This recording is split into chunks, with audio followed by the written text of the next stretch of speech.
За макро эдийн засгийн байдал бол бас хүндэрч болзошгүй байгаа талаар бол нэлээд ярьж байгаа.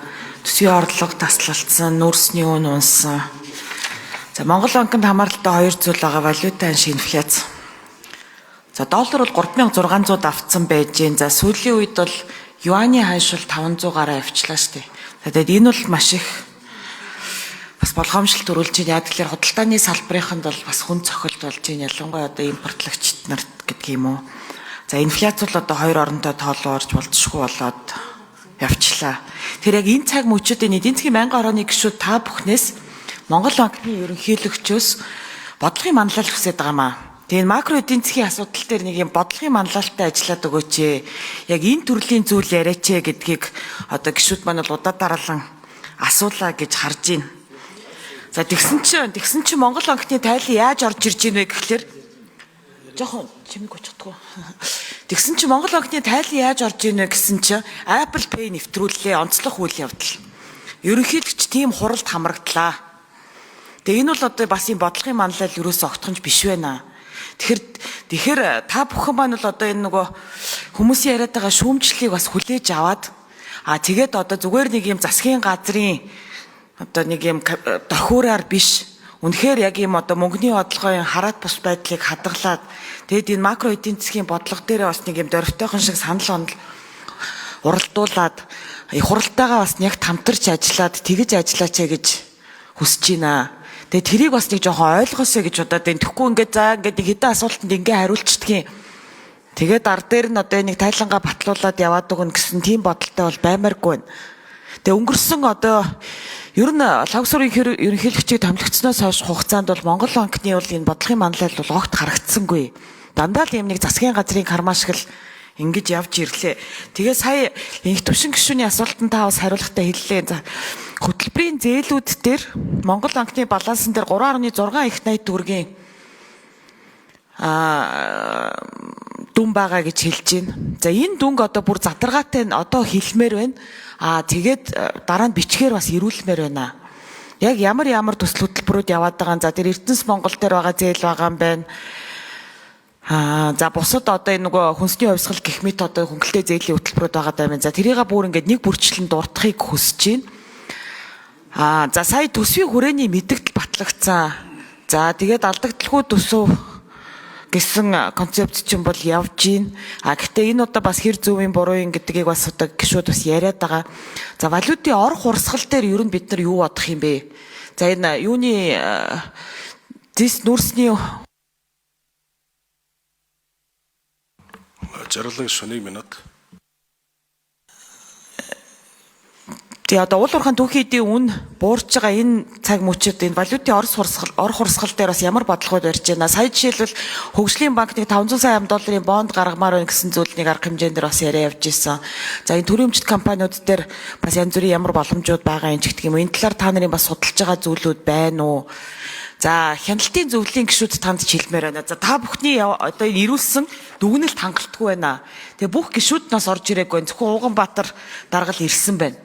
Тэгэд бид нар энэ нөгөө нэг аудитын тайлан интерес уншчих зүйлээ бол бас та бүхнээс хүсэхгүй байгаа даа шүү дээ. Одоо та нар маань бол ингээд бүр уус ууртай ажиллаад нэлээд тийм одоо нөгөө дөрвтойхон шиг дүгнэлтүүд өгмөр байна. Тэгээд санхүүгийн тайлан чи одоо 5 жил дараалаад хязгаарлалт дүгнэлттэй гарцсан тий. Тэгээд одоо хяналтын зөвлөл саяхан одоо томилогдоо сонсгол хийгээд гисэн. Тэгээд энэ дүгнэлтүүдээ бас нэг жаахан чамбааруулаад шаардлагатай бол энэ эдийн засгийн байнгын хорооны гишүүдтэйгээ тусад нь уулзаад өөр хурал зохион байгуулад тэгээд нэг тийм арай өөр түвшинд. За хариулт 3 номер. Жаргалан гишүүний асуултанд хариулъя. Тэгээ ерөнхийдөө Монгол банкны мөнгөний бодлогоор бол бид инфляцийг л тогтворжуулах энэ зорилтыг л зорио явж байгаа. Тэгээд бодлогын хувь өнөөдөр 12% байна. 12% бол одоо нэлээд хатуу өндөр хүү гэж болно. 4 сарын эцсийн байдлаар инфляц 8.6 буюу манай зорилттой түвшний одоо 8% ер нь нэлээд ойролцоо ингээ гарч ирсэн байна. Тэгэхээр биднээс зорилттой түвшин буюу 8-аас дотогшоо оруулалтлаа бол мөнгөний хатуу бодлого ингээд баримтлаад л явна гэж харж байгаа. Тэгэхээр одоо ингээд 6 сард манай мөнгөний бодлогын хороо хуралдана. За ерөнхийдөө мөнгөний бодлогын хүүг нааш хөдлөхгүй гэдгээр ингээ энэ дээр хилцээд явнаа. За ханш бол оны эхнээс 4.7% суларчаад байгаа. За ерөнхийдөө энэ ханшны сулрал бол өөрөө таны дурдж байгаа ялангуяа тэр гадаад худалдаан дээр нүүрсний экспортон дээр орлого тасалж байгаадаа шууд холбоотой гэж харж байгаа.